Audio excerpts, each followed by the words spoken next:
A knock echoed through Joshua's study. The white-haired swordmaster composed himself as his daughter Ilya entered, seeking guidance. She'd been swayed by others' opinions, torn between standing alone and accepting help. Joshua studied her conflicted expression and delivered his wisdom. She misunderstood something fundamental. He demanded to know why she thought she had to walk her path alone. His lesson cut deep. People naturally influenced each other. The key was knowing which voices mattered. He gave her a new framework for judgment. Analyze if words were spoken for her benefit or if she could learn from them. If both answers were no, ignore them completely. But there were words she must never ignore, like those from Irene. Words spoken for her benefit deserved consideration. The choice to accept or reject them had to come from focusing on herself. The advice struck home. Ilya shot up, determination blazing in her eyes. She had to go, now. She burst from the room, leaving Joshua calling after her. Her feet pounded against stone as revelations crashed through her mind. She'd wasted energy on others' scrutiny about her relationship with Ignet. No more. Ignet's acknowledgement was enough. Dad wisdom hits different. Her breath came ragged as she spotted him. Irene, training with his luminous blade raised. Power radiated from every movement. The sight stole what little breath remained. He noticed her approach, lowering his sword with concern. Asked what brought her here. Words died in her throat. A storm of doubt paralyzed her. Fear of rejection, fear of looking weak, fear of shattering their friendship. She managed to say she wanted to see him. They hadn't talked much lately. A retreat, but strategic. She learned to love herself properly first. Girls fighting demons. The moment shifted as others approached. Jera bid Irene farewell. Then Amit arrived, commanding instant attention. She reminded Irene of their agreement, 3 years to improve. He corrected her with steel confidence. 1 year. He catch up in 1. Ignet laughed, genuinely amused. She leaned close, whispering intel about Kun's location at Chronos Swordsmanship Academy. The proximity made Ilya's chest tighten with unspoken jealousy. Someone's getting territorial. Before departing, Ignet caught Ilya's stare. Demanded to know if she had something to say. Ilya grinned, masking emotions with bravado. Suggested they should have a match next time. Ignet matched her enthusiasm, agreeing to the future bout. Days passed. The training grounds erupted as Joshua and Irene clashed. But something had changed. The Lindsay Patriarch's attacks carried genuine killing intent. Joshua's mind burned with fury. His daughter had rushed from their conversation to see this boy. The realization fueled every strike. He would never approve. Overprotective dad, final boss. Dark energy coiled around Joshua's blade as he prepared a devastating strike. Irene recognized the danger. This exceeded anything they'd practiced. He couldn't block this.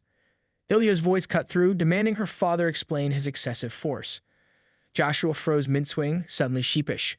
Stammered denials, claiming Irene wanted this intensity. Desperately sought confirmation. Irene awkwardly agreed, preserving everyone's dignity. During their break, Ilya watched Irene drink, gathering courage. She invited him to their family estate, continued training there for the year. Before he could answer, a new voice declared it impossible. Massive wings beat overhead. A red-feathered griffin descended, carrying a blonde woman in purple and gold. Irene shouted in recognition. His sister Kirill had arrived. Family reunion time? The red griffin touched down with authority, its rider dismounting with practiced ease. Joshua recognized the beast and its implications. Only a sorcerer could command such a creature. With a snap of her fingers, Kirill dismissed the griffin and launched herself at Irene, wrapping him in an enthusiastic embrace. Ilya paled, biting her lip as jealousy clawed at her chest. Irene's introduction dissolved the tension. This was his younger sister. Relief flooded Ilya's features as memories surfaced of him mentioning family. Kirill scolded her brother for his 2-year absence. He admitted his fault but explained his destination, Chronos Swordsmanship Academy, where Kun awaited. Even if immediate acknowledgement was impossible, he'd secure a future evaluation. Ilya's expression fell. They'd be apart for some time. Kirill observed the silver-haired woman's closeness to her brother, jealousy flickering across her features, but she shrugged it off, respecting his decision while insisting on a private conversation. Later in their room, Kirill processed the news of Irene's demon encounter. Lulu drooped with guilt over trapping him in the barrier, but Kirill squeezed the cat's cheeks affectionately. The past was past. She was grateful Lulu had protected her brother. Then came the announcement Kirill would join their journey. 2 years of waiting had been enough. Clinty's sister joins the party. The next morning brought farewells. Ilya tapped Irene's chest, extracting a promise, visit the Lindsay estate within the year or face her wrath. He agreed, surprised by the sadness creeping through him at their impending separation. Her bright smile struck something deep within him. Something shifted, unnamed and unsettling. The carriage departed. As they watched it disappear, Irene eagerly asked about riding the griffin to their destination. Kiriel's response crushed his hopes. They'd walk. This was their first adventure together after all. Her glare brooked no argument. Irene and Lulu frantically agreed, praising the idea of traveling on foot. Days into their journey, Kiriel voiced her curiosity about the missing necklace she gifted him. Irene produced the broken pieces, explaining the demon clown's malice had shattered it. She accepted the explanation, knowing his new necklace would serve him well. Tension drained from Irene's shoulders. Good sister energy restored. That night at the inn, Irene sat alone, Joshua's parting words echoing in his mind. The warning was clear. His flame burned stronger than most, fueled by his desire to catch up to Ignet. But such power could become self-destructive. Irene assumed a meditative pose. His blazing sword manifested, radiating intensified heat. The growing flames concerned him. Obsession and impatience threatened to consume him like they had Charlotte, Victor, and Grayson. He summoned water energy to contain the blaze. The orb materialized and he forced it into the sword. Steam hissed as water met fire, but the flames only surged stronger. Power scaling problems. His control wavered. The fire threatened to overwhelm him entirely. Sweat beaded as he strained, determined to achieve balance through water cultivation. Behind him, unnoticed, shadows began to gather. A knock interrupted his struggle. Kiriel entered with sleeping Lulu, scolding him for training instead of resting. The shadows retreated as she approached. Her words struck home. He was rushing, pushing too hard. He needed to slow down, take things step by step. As he contemplated this new approach, the shadow behind him thinned to wisps. Without his notice, the darkness continued to waft, a silent herald of complications to come. Shadow Realm says hello. Irene and his companions arrived at Chrono's Swordsmanship Academy. Former classmates swarmed him immediately, buzzing with excitement. They peppered him with questions about his swordmaster achievement and victory over El-Ya. When Irene explained he sought Kun, a trainee delivered crushing news. Kun had already departed with his new apprentice, Judith. The revelation that Judith and Brett were now dating struck Irene like a second blow. Headmaster Ian interrupted the commotion, ushering them to his office. He confirmed Irene's struggle with his growing flames and need for water energy balance. But the headmaster dismissed Irene's fears with surprising casualness. Irene wasn't like those consumed by shame and pressure. He was already on the right path, he just couldn't see it yet. Wise mentor sees the matrix. Ian's attention shifted to Kiriel, confirming her ability to summon the legendary griffin. They needed transportation to a special training ground. The red griffin carried them to a seemingly ordinary lake. Ian drew his sword, demonstrating with deliberate, measured movements. Each position left an afterimage, building to a decisive strike.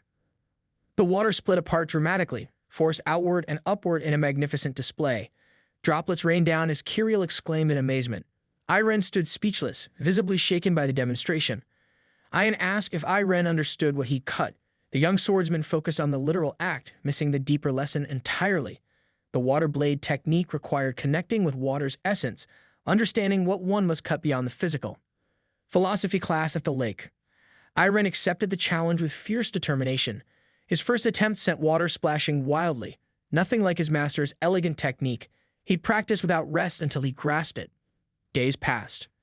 Irene stood exhausted by the lake, soaked from continuous failed attempts. When Ian returned to check his progress, the young man could only shake his head in frustration.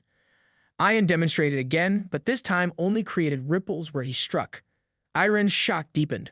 The result looked completely different. The headmaster revealed the truth. Both strikes cut the same thing. The difference existed only in Irene's perception. With that cryptic wisdom, Ian departed for several days, leaving Irene to discover the answer through practice. Riddle me this, water boy. Ian harbored doubts. The technique had taken him 30 years to master. But perhaps Irene would prove his prejudice wrong. 4 days later, Ian trained beneath a waterfall, his thoughts heavy with darker concerns. A letter from Arvilius had brought dire news. Demons were rising. The continent's strongest defenders, Julius Yule, Quincy Myers, and Karakum, would soon face threats that could have their collective power. The promising students needed more time to grow stronger, time they didn't have. A blur of motion interrupted his thoughts. Another swordsman's attack sent Ian flying in rubble, though he landed with practice ease. Swordmaster Kun grinned, his aura blade humming with electrical current. Training in this area meant accepting his challenge. Ian's response carried lethal promise. Kun would regret not finishing him with that ambush. Kun's grin widened. The real fight was about to begin. Boss fight interrupts training arc. Ian and Kun charged each other across the water. Their swords met in a dazzling mid-air clash, sending spray in all directions. Ian demanded to know how long Kun would obsess over defeating him. His slash cut through empty air as Kun's aura-charged foot connected with devastating force, sending the headmaster sprawling backward through the spray. Kun's entire body blazed with electrical aura. He declared his intention, defeat Ian and become the continent's greatest swordsman. He never stopped pursuing this goal. Ian complimented Kun's growth, then announced he should get serious. Blue aura erupted from his sword, igniting and wrapping around him like a living force as he shifted into a different stance. Kun smirked at the familiar phrase he hated hearing. Teachers getting serious cliché. Energy zigzagged through the space with blinding speed. Ian struck where Kun had been standing, his terrifying velocity carving a massive crater in the ground. Debris exploded outward from the impact. Kun frowned at the incredibly dense aura sword. He couldn't handle this head-on. His back in a tree trunk. Ian's next slash transformed the forest into chaos, cleaving through massive trees and hurling them skyward. But Kun had already moved, using the airborne timber as stepping stones to attack from above. Their blades met again. The impact sent Kun sliding across the ground, but he remained upright, calculating his next move. Kun knew conventional tactics wouldn't work. He exhaled, then channeled electrical currents through his entire being. His aura manifestation pushed his speed beyond Ian's limits. He vanished. Ian spun to meet the shadow appearing behind him, but Kun's electricity-wrapped form had already repositioned. The current-like aura flowed around Ian's strikes, allowing impossible evasions. Lightning beats experience. The headmaster found himself on pure defense. Kun became a blur of electrical trails, each attack coming from blind spots at unbelievable speed. Ian could only track the lingering aura paths as his opponent struck from every angle. But Ian remained vigilant. There was always a way through. He heightened his senses, planning to destroy Kun's sword at the decisive moment. Their eyes met, and Ian saw his plan reflected in Kun's gaze. The realization hit like cold water. This entire sequence was Kun's trap. Everything had led to this moment. Ian knew Kun could still alter his blade's trajectory mid-strike, likely targeting his neck. But overconfidence and complacency had brought him here. No turning back now. Their final clash sent energy waves rippling outward. A broken blade stabbed into the ground between them, electricity still coursing through the shattered metal. Pride comes before the fall. Ian questioned why Kun hadn't changed trajectory for the killing blow. Kun's answer surprised him. He didn't want shallow victories. He'd noticed Ian's distraction during their fight and demanded to know what troubled him. As sunset painted the sky red and yellow, Kun listened to Ian's concerns about the demon threat and his students' readiness. His advice cut through the worry. Have faith in Irene. A master's worry and impatience only hindered growth. Watch over them, believe in them. Ian thanked him for the perspective, teasingly asking if Judith had softened him. Kun told him to shut up. That night, Ian walked the lakeside, mulling over his failure to reciprocate Irene's faith. He'd forgotten the most important thing, believing in his student. Whatever time it took for Irene to master the water blade, Ian would have faith and watch over him. Then he saw it. A massive concentration of malice pulsed in the water, demonic energy so dense he hadn't even detected its approach. Ian drew his sword to eliminate the threat, but Kiriel's red griffin swooped down. She shouted for him to stop. The barrier couldn't be cut. Lulu's panicked voice added the crucial detail. Irene was trapped inside. The malicious energy rumbled ominously in the water. Within the dark barrier, Irene huffed in exhaustion. A familiar voice chuckled, asking if he'd been forgotten. The demon clown materialized from the shadows, his menacing figure filling the space as he laughed at Irene's stunned recognition. Worst reunion ever. After Headmaster Ian's departure, Irene stood alone at the lake. 2 days of relentless practice had yielded nothing. The headmaster's cryptic words echoed. He cut the same thing both times. But what did that mean? Frustration mounting, Irene decided to change tactics. He waded into the water, dismissing his sword. Too soon to give up. He'd try everything. 2 more days passed. Under the bright moon, Irene swung his aura sword at the water's surface. The impact sent up massive sprays, but the water remained uncut. Rain-like droplets drenched him as he gasped in exhaustion. Suddenly, dark energy erupted around him. The water swirled violently, forming a spherical barrier of malice that trapped him inside. A familiar laugh echoed through the darkness. The demon clown materialized, grinning wide at Irene's stunned recognition. Irene struck at the shadow, but the demon reappeared elsewhere. He explained their prison, created by Irene's desire and the demon's malice combined. If Irene eliminated him here, escape would be impossible. Worst trap card ever. Rain began falling inside the barrier. The demon clown, wreathed in purple flames, floated above as he announced the wager: awaken the water blade or drown. The water already rose past Irene's knees. The demon declared he watched from afar and dropped into the rising water, leaving Irene alone with his challenge. Irene pushed aside overthinking. If his desire helped create this space, then it was perfect for learning the water blade. His sword glowed brighter as he resumed training. Outside the barrier, Ian stood in the lake while Curiel circled overhead on her griffin. She'd evacuated nearby residents. Ian studied the massive concentration of energy, realizing why he hadn't detected it. The barrier wasn't pure malice. Irene himself had helped create it. Lulu reassured the worried Curiel. Irene was stronger now. She felt certain he'd break free soon. Kat believes in her human. Inside, Irene's strikes sent water exploding upward repeatedly. The level rose to his thighs, then his waist. Time blurred as exhaustion set in. Hours passed, or was it days? The water reached his chest, and still nothing changed despite his desperate efforts. Exhaustion weighed on him like chains. His arms trembled with each swing. Nothing had changed. Not one thing. Was he missing something fundamental? Had he made some critical mistake? The shadows began creeping in, not physical darkness, but something worse. His heartbeat thundered in his ears as doubt wrapped around his mind like cold fingers. The certainty he carried began to crack. Maybe he wasn't strong enough. Maybe he'd never been strong enough. No, he shook his head violently, water spraying from his hair. He refused to succumb. Stay calm. Don't doubt. His sword blazed brighter as he forced himself to continue, each strike a denial of the darkness trying to claim him. Fighting demons inside and out. The demon clown watched from a distance, his head barely above the surface. Silent urges poured from him. Give in to the anxiety, let the restlessness consume you. Each doubt meant heavier rain. Each fear meant faster drowning. The water reached Irene's shoulders. Time was running out. Then came the sound, a terrible, crushing roar. Irene looked up to see his death approaching. A massive wave, impossibly tall within the confined space, towered above him like judgment itself. The wave crashed down with apocalyptic force. Water filled his mouth, his lungs. The impact drove him deep beneath the surface, spinning him in liquid chaos. He held his breath, fighting to orient himself to find which way was up. Bubbles streamed from his mouth as his lungs screamed for air. He had to resurface, had to swing his sword again, had to. But the water pressed down from all sides in liquid tomb. His free hand clawed upward, desperate for air that no longer existed. Irene sank deeper into the darkness. The demon clown lurked below, red aura pulsing as he watched his victim lose consciousness. Victory was moments away. Soon the darkness would consume Irene completely. But in that void, Irene's thoughts stirred. He couldn't see anything. He faced the terrifying possibility that this was his end. It seemed futile. Then a small light pierced the blackness, drawing his attention. His hand twitched. His body moved upright. The demon clown recoiled in disbelief. Impossible. The darkness should be devouring him.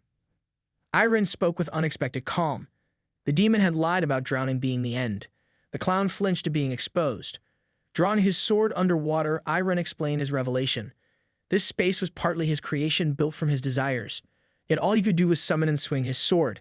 That meant the space existed to help him fulfill his desires. The demon's malice couldn't directly harm him. Big brain breakthrough moment. The demon clown made a strangled sound of dismay as Irene began swinging his sword through the water. His sorcery couldn't alter the environment, only controlled his own body. But that was enough. The demon criticized his futile efforts, then darkened as he realized his power was weakening. Irene continued his relentless strikes, sharing memories that surfaced. After his mother's death, he refused to leave his bed, wanting only to sleep forever. Later, during his self-imposed barrier training, he'd suffered through days of disappointment at his lack of progress. The demon's eyes widened. Irene's negative emotions were fading. Gripping his sword tighter, Irene explained what he'd learned. Consistent work created chances for growth. That faint light in his unconsciousness had shown him himself, overwhelmed by fear. The road ahead might be invisible, the situation might seem hopeless, but he kept swinging for one reason. His aura sword blazed brilliant in the darkness. He believed in himself. Self-belief hits different underwater. The demon, reduced to just a darkened head, lunged forward in desperation. He screamed that cutting water was ridiculous, impossible. Irene calmly contradicted him. Understanding finally dawned. The headmaster never said to cut water. Golden energy gathered around his raised sword and began swirling into his pendant, making it shine. The demon shrieked in denial as the pendant's colors swirled together. Golden aura enveloped Irene's entire being as he delivered his strike. His pendant turned completely dark. What he needed to cut wasn't water. It was his obsession. Blinding light exploded outward. From outside, a bright line bisected the barrier. Water erupted as the lake split apart, creating a visible pathway of dry land. Moses wishes he looked this cool. Above, Kiriel, Ayan, and Lulu witnessed the barrier's destruction from the griffin. Golden energy still surrounded Irene as he stood in his finishing stance. The pathway stretched before him. Kiriel jumped into the water with Lulu shouting for him. The waters returned to normal as Irene smiled at their approach, his sword dissolving. Face to face with her brother, Kiriel teared up and scolded him for worrying her. Lulu, perched on his shoulder, claimed she never doubted him. Ayan approached, noting something had fundamentally changed. He asked if Irene now understood the water blade. Irene admitted uncertainty but smiled. A weight had lifted from his chest. The headmaster nodded knowingly. Later in Ayan's office, they discussed the space created by Irene and the demon's connection from a past life. Ayan dismissed dwelling on it and slid a gold token across the table, Irene's graduation token. Irene protested he still had much to learn. Ayan chuckled, explaining graduation meant readiness for new beginnings. They were now equals in swordsmanship discussions. More importantly, Irene had earned the qualifications to meet Kun. The red griffin soared through the sky carrying the trio. Kiriel asked about Judith, and Irene confirmed she was training with Kun. He described her warmly, certain his sister would like her. They spotted a cabin below with two figures surrounded by dust clouds. Lulu pointed out Judith as they descended. Reunion time, maybe. The griffin landed. Irene heard someone cursing and approached the training figures. Judith, blazing with red energy, struck rocks while calling Irene a jerk. Kun shouted for more power. Irene and Kiriel paled at the scene. Kiriel stuttered her fear. Judith suddenly turned, emotions heightened, and charged directly at Irene. She shouted her intentions while he stood confused by the sudden assault. Days earlier, Judith knelt exhausted in the dirt. Kun loomed over her, demanding more. He ordered her to channel passion and rivalry as motivation, show the will to become the greatest. Kun demonstrated his philosophy through action, cursing Ayan's name with every sword swing. When Judith questioned if yelling helped, he confirmed it absolutely did. This was how they catch up to those talented jerks, by weaponizing anger, envy, and inferiority against their rivals. The word rival sparked an image in Judith's mind. Irene in battle. She gripped her sword and began swinging, cursing his name with each strike. Kun enthusiastically joined in, instructing her to add insults after every mention of Irene's name. Their training reached new heights of vindictive energy as master and student bonded over shared hatred. Therapy through violence. Back in the present, Judith charged at Irene with fiery determination, screaming his name and her intent to end him. Irene barely had time to draw his sword and warn Kiriel and Lulu back before their blades clashed. He shouted for her to calm down to explain herself. She told him to shut up. She'd never stop until she defeated him. Their swords separated and clashed again. Judith's determination blazed in her eyes. Even if it took forever, she beat him someday. Her grip ignited with intensified flame.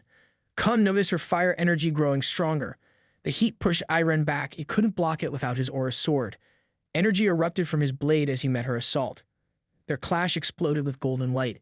The impact sent Judith flying backward, crashing into the distance in a cloud of dust. She hit the ground unconscious. Friendly fire isn't friendly. Irene shouted in worry. He hadn't controlled his strength. But Kun applauded, praising Judith for not giving up against an aura sword. Practical experience beat theory every time. He thanked Irene for providing the perfect training demonstration. Kiriel and Lulu rushed to check on Judith. When Kun insisted she was fine, Kiriel snapped at him the girl had fainted. She began healing treatment while Lulu transformed to help move Judith inside. Kun watched the dragon-formed Lulu carry his student away, then asked who the fierce woman was. Irene introduced his sister. Changing topics, Kun suggested they get started. At Irene's confusion, he drew his sword. Ayan had mentioned Irene needed acknowledgement, no point dragging it out. Current ran through Kun's aura blade as he grinned, asking if Irene was scared. Irene's determination flared. He was looking forward to this. Boss evaluation time. Kun vanished. Light zigzagged through the space before he reappeared directly in front of Irene, attacking with electrical current. Irene barely managed to defend. Multiple strikes landed before Irene could react. The speed was overwhelming. No openings for counterattack. He recalled Ayan's words about Waterblade refining what's inside, how balance would bring calm in any situation. Irene closed his eyes, exhaling deeply. He couldn't obsess over matching Kun's speed. Don't be impatient. Remember Water's feeling. Khan appeared behind him, surrounded by current, expressing disappointment that Ayan's disciples sought approval at this level. Then he stopped mid-sentence. Water-like aura flowed around Irene. Still facing away, Irene struck the ground with explosive force, sending debris and Khan airborne. The older swordsman's surprise was evident as Irene turned and closed the distance between them. Their swords met with a shriek of metal. Khan slid backward, impressed by the tactical ground strike that created the opening. He sensed metal and fire energy in the attack, but what stood out most was the water energy. So similar to Ayan's that Khan felt like he was facing his old rival. Student channels master energy. Electricity surged around Khan as he grinned. That kind of energy couldn't be easily learned. He thought of Judith choosing this rival. She picked a tougher road than even his own. As Judith lay unconscious with Kirill and Lulu watching over her, Khan charged at Irene with renewed intensity, acknowledging the young swordsman's worthiness. As sunset painted the sky, Khan and Irene's blades still clashed. Hours of combat without break impressed even Lulu, watching from her perch. Finally, Irene collapsed in exhaustion. Khan sheathed his sword, declaring it enough. When Irene protested he could continue, Khan told him to stop yapping. He called the shots here. Khan complimented Irene's ability to synergize multiple energies, but revealed something geniuses like him and Ayan couldn't achieve. Overpowering aura through single-element focus. Judith's flames grew stronger because she poured everything into fire alone, enduring the pain. She'd reach a level entirely different from Irene's balanced approach.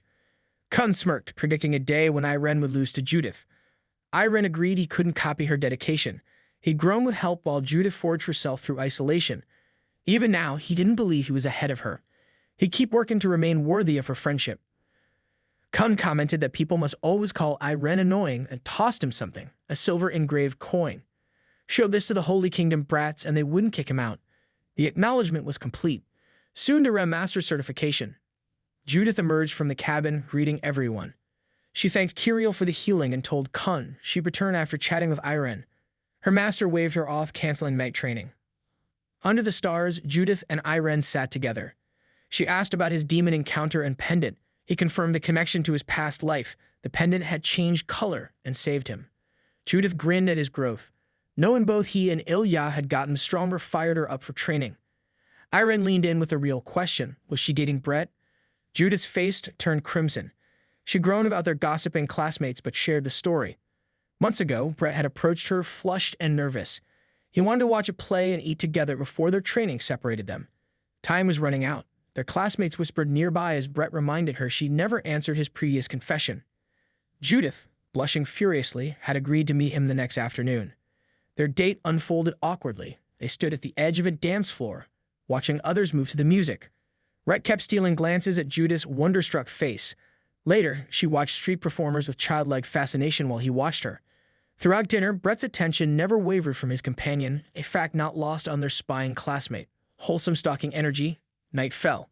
They sat on a park bench under the full moon, both looking anywhere but at each other, faces burning. Behind a bush, their classmates whispered urgently for them to kiss already. Brett asked if his behavior made her uncomfortable. Judith denied it immediately. He pressed further. Was she not responding because she didn't feel the same? That snapped something in Judith. She groaned that it wasn't like that. She was just too embarrassed to say the words. Then she declared she didn't care anymore, yanked Brett close by his tie, and kissed him. Their hidden classmates erupted in various stages of celebration. Face still crimson, Judith laid down the law. Brett would agree to everything, she said. First, once she advanced in training, she'd have more freedom and he'd visit. But these visits would be mostly sparring, no fun, no drinking, nothing romantic. He'd come anyway. And he'd better train hard, because if he couldn't help her improve, she couldn't justify their relationship to her master. Brett, still dazed from the kiss, agreed to everything. Girl said actions over words. Back in the present, Judith's face still burned red. She asked Irene to deliver a letter to Brett since the griffin traveled fast. He agreed with a smile. Morning brought farewells. Khan dismissed their thanks, eager to start training. Lulu asked Judith when they'd meet again, disappointed by the uncertain answer. Judith promised Irene she'd catch up to him soon. As the griffin soared away, Kirill sighed about wanting a boyfriend too, someone pure and reliable. She turned the tables on Irene, asking if he had someone in mind.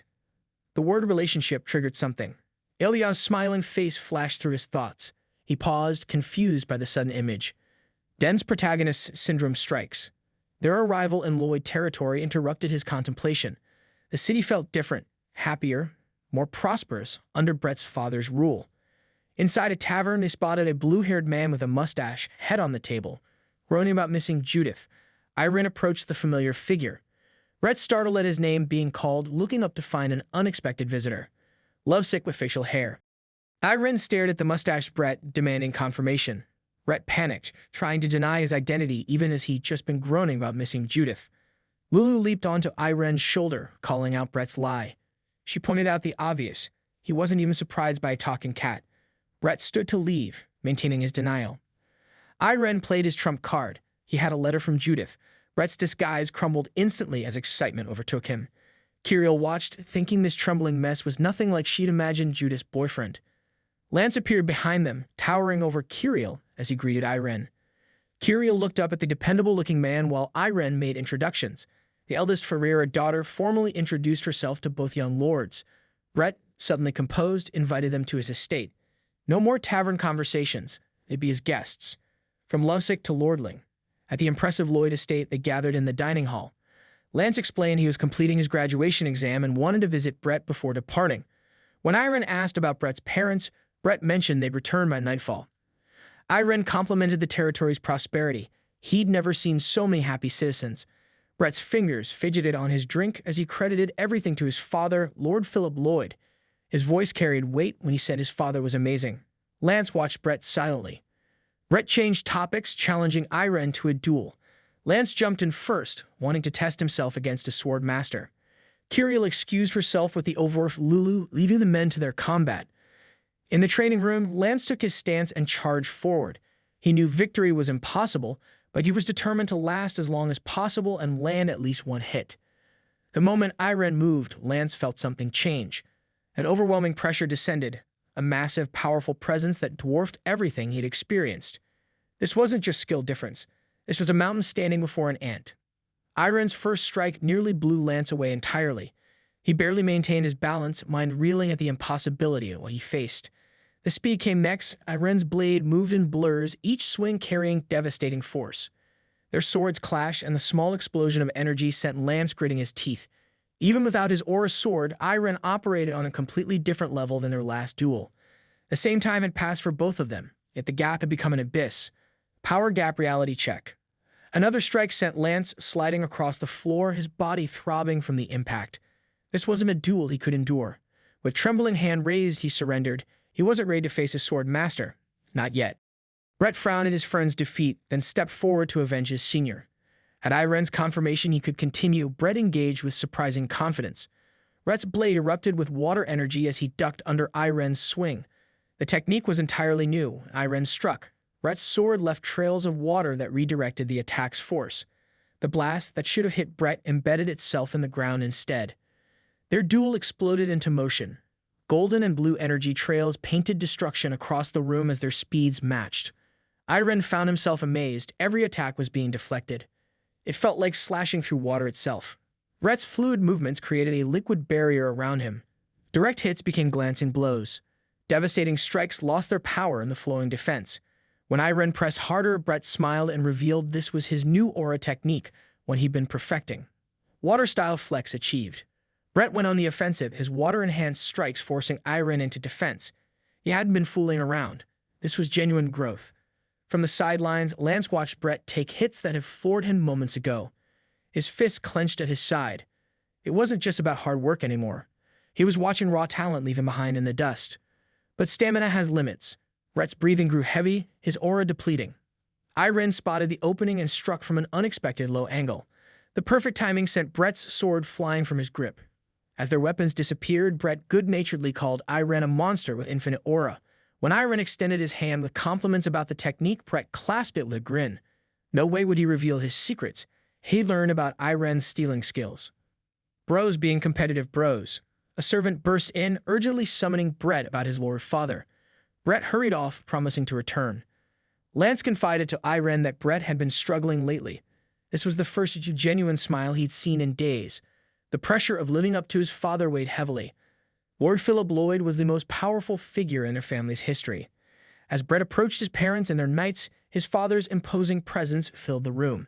Philip Lloyd, Lord of the Lloyd territory, stood as the obstacle, his son would have to overcome. Daddy issues confirmed. The Lloyd territory stood as the most prosperous in the continent within the Guevara kingdom. Philip Lloyd had earned praise as the greatest lord in their family's history through innovative, flexible policies. As his son and heir, Brett grew up under constant scrutiny. Lance explained Brett's disguise at the restaurant, avoiding public attention. Irene promised to keep the secret. That evening, Brett greeted his returning parents. Philip had heard about the guests and looked forward to meeting his son's famous friend. At dinner, Philip smiled at Irene, mentioning how Brett spoke of him constantly. The awkward silence that followed made Lulu comment on the tension. Philip laughed and snapped his fingers, filling the empty table with food and drinks. Time to get better acquainted. 2 hours later, everyone glowed red from drinking. Kirill asked to call Lance by name while Lulu barked after sampling the alcohol. Irene excused himself for air and Philip suggested they visit the balcony together. Smooth dad moves. Left alone, Brett pulled out Judith's letter. Her awkward first attempt at writing made him smile until she asked if he was doing well. His hand drooped as he admitted uncertainty to the empty room. On the balcony, Philip gazed at the city's nighttime beauty with Irene. The sprawling lights below represented his life's work. He mentioned hearing about Irene's noble dream, hoping to create a better world through strength. Philip saw his younger self in those words. He had once chased similar dreams of creating a territory free from suffering, but experience had taught him something crucial. He turned to Irene with a penetrating question. When pursuing grand dreams, had Irene missed anything? The young swordsman's confusion prompted elaboration. Those consumed by noble goals often lost sight of their surroundings. They could end up losing something more precious than the dream itself.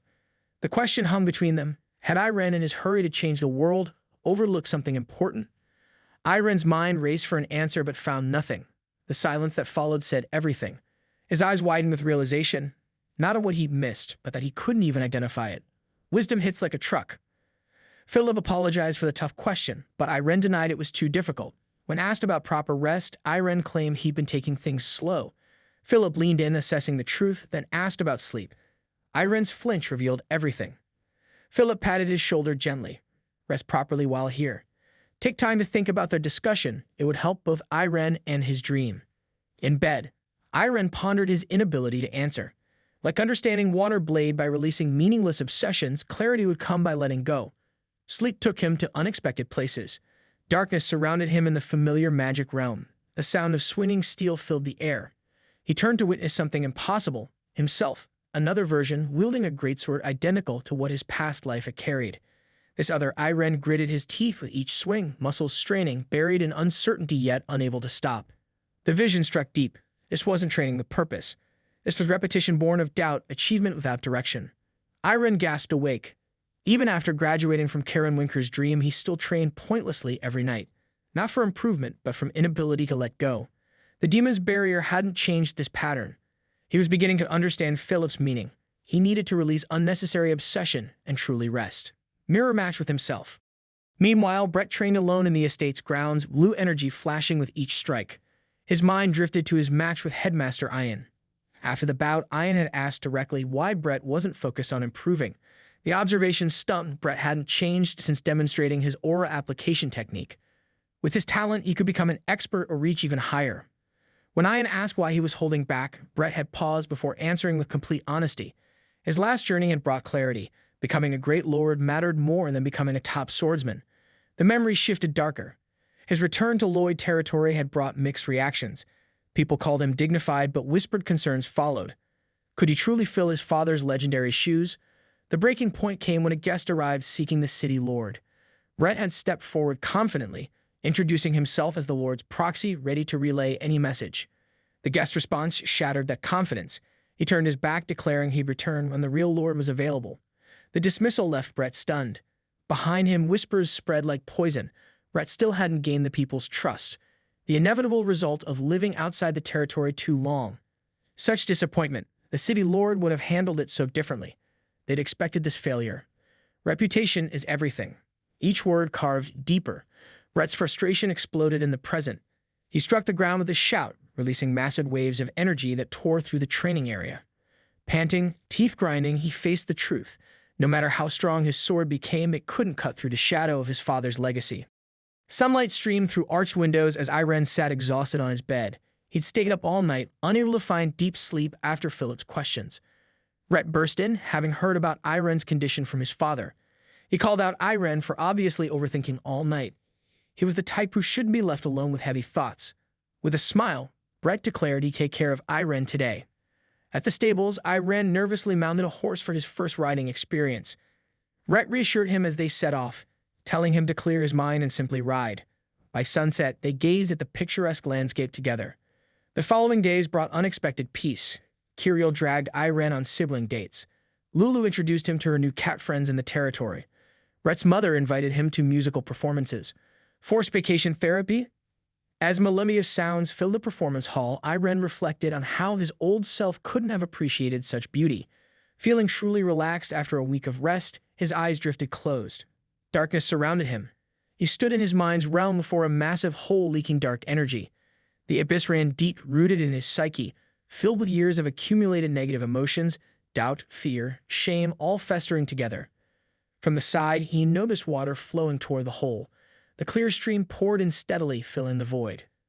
As water met darkness, the malevolent energy began dissolving. The hole filled completely, washing away the corruption. His mind felt purified, finally at ease after carrying that weight for so long. Back in the performance hall, dark energy visibly dissipated from Irene's body as his eyes remained closed. When he opened them, confusion gave way to clarity. Brett asked if he had another realization. Irene apologized for sleeping through the performance, but admitted his head felt clearer, completely refreshed. The darkness he carried without knowing had finally been cleansed. He turned serious, thanking everyone. Their kindness had broken through his isolation. He realized how much they cared for him, how he'd been blind to those around him while chasing distant dreams. From now on, he wouldn't neglect the people close to him. He'd express his feelings more openly. Rhett tapped his shoulder with a bright smile. Message received. Character development complete. Suddenly, Irene's expression shifted to alarm. Though faint, he definitely sensed demonic energy from beyond the mountains. They flew on Kirill's griffin to investigate. On the ground, Irene pinpointed the source deeper inland. Philip stopped them, pulling something from his pocket. His face paled at what he saw. He demanded their silence before revealing classified information. Demons had reappeared on the continent. The Holy Kingdom had gathered royal families and high nobles to coordinate response.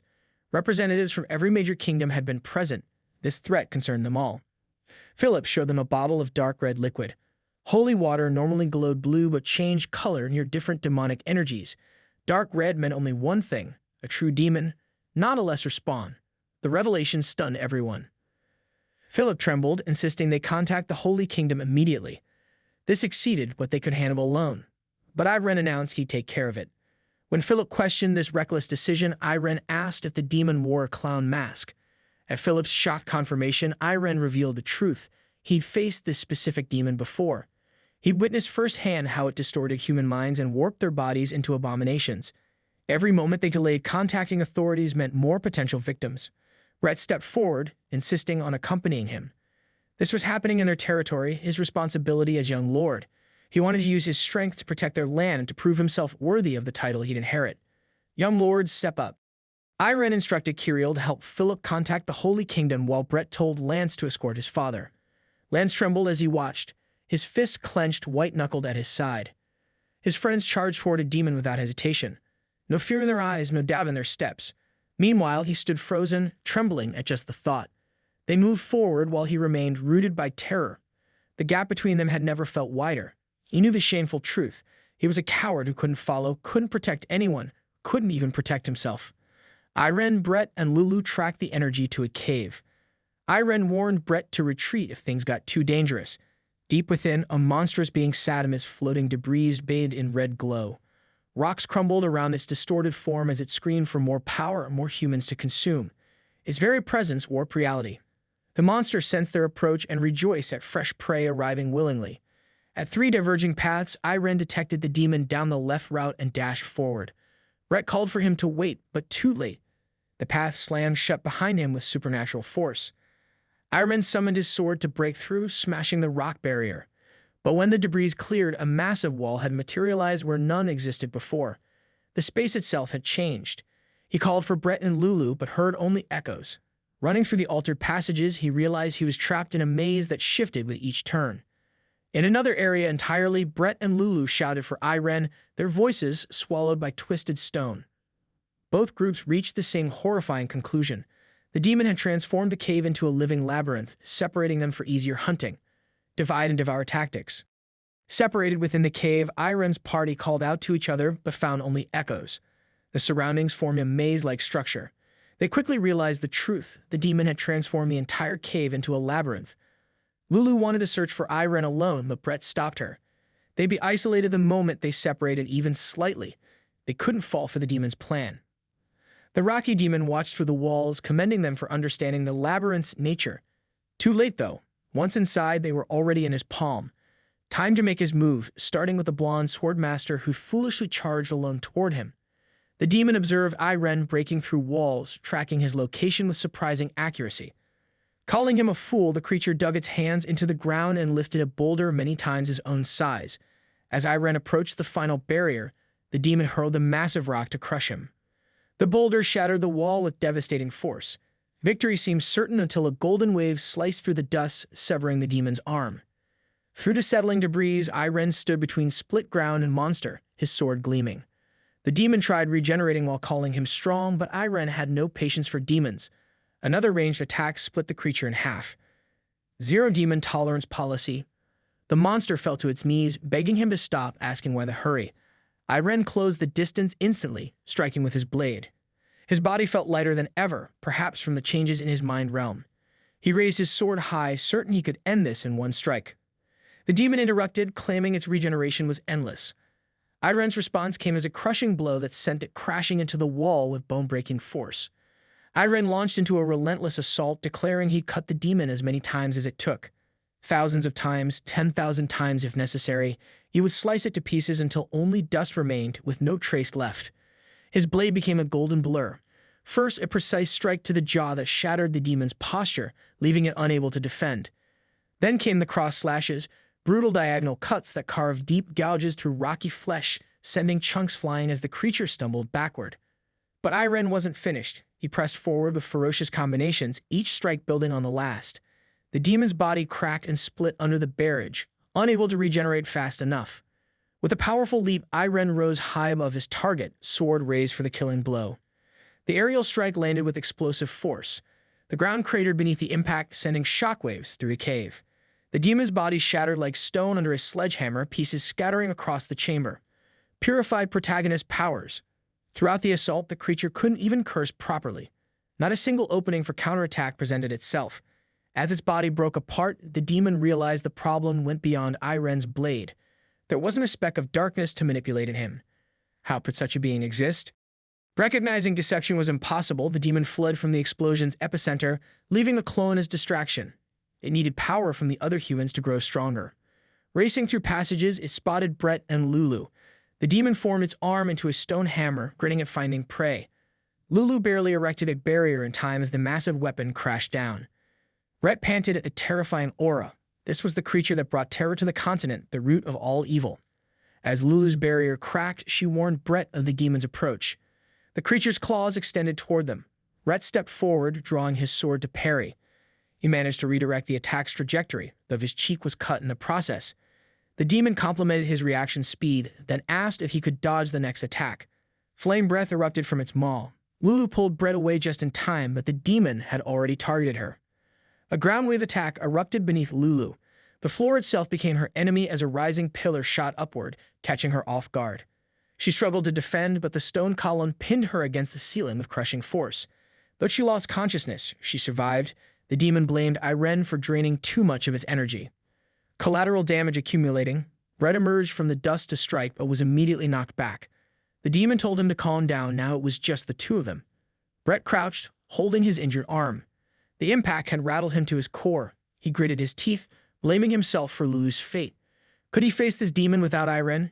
He knew he couldn't win, but he had to fight regardless. Steeling his resolve, Brett charged forward. Every instinct screamed this was suicide, but he couldn't abandon Lulu. As he prepared his swordplay technique, the demon peered into him and saw something useful: darkness, doubt, inadequacy. The demon's face melted and reformed into the one Brett feared most. With Philip's voice, it spoke the words that had haunted Brett for years, that he could never be like his father.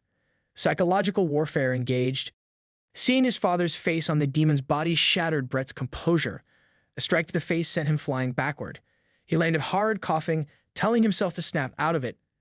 This was just a demon's deception. Crawling for his sword, Brett yelled at the creature for mocking him with his father's face. His slash barely scratched the demon's surface. Still wearing Philip's features, the monster spoke with his father's commanding voice, declaring Brett couldn't cut it down. Not like Irene, Brett would never measure up to real talent. The demon's face melted and reshaped into Headmaster Iam's stern features. The bald figure's voice carried familiar disappointment as it accused Brett of running away. He fled to the estate after realizing he never reached swordsmanship's pinnacle, always quitting when things got difficult. The words struck Brett's core. He retorted loudly, desperately defending himself, but each denial only made the demon dig deeper. It claimed these were Brett's own thoughts, the doubts he carried every day, now given voice. Brett staggered under the weight of truth. The demon reverted to its rocky visage, pressing the assault. Brett was a coward who abandoned his training when he saw how far behind he'd fallen. While Irene and Judith pushed forward, Brett ran home to hide. Inner demons made literal. The taunts cut deeper. Even at his estate, surrounded by inherited power, Brett remained helpless. The demon forced him to remember. As a child, everyone had placed such hopes on the young lord. He'd left full of promise, but when he returned, everything had changed. The responsibilities of lordship crashed down on someone absent too long. Expectations towered beyond anything he prepared for. The servants' polite distance. The merchants who wouldn't negotiate with the proxy, the disappointment barely hidden behind respectful words. He faced an insurmountable wall, becoming Philip Lloyd, the greatest lord in generations. Even home at the estate, Brett could do nothing right. Helplessness had consumed him gradually, day by day. Brett's knees hit stone. Tears streamed as he begged the demon to stop. He sobbed out the truth. He couldn't be the best at anything. That's why every expectation terrified him. The darkness in his chest expanded with each confession, feeding the demon's hunger. He admitted the shameful truth. He considered abandoning everything, running away completely. The demon absorbed his dark energy greedily, its form swelling with stolen power. Internally, it urged him on: despair more, hate yourself more, feed me everything. Then something shifted. Brett's voice steadied as he declared he wouldn't run. The turning point. A memory surfaced clearly. Standing on the estate's balcony as a child, gazing out at his father's territory. The city lights sparkled below. More importantly, he remembered the people's faces in the streets, their genuine smiles that never faded through all the years. Happy, safe, protected. That's why he returned, not for glory or to match his father. He came back to protect that precious world.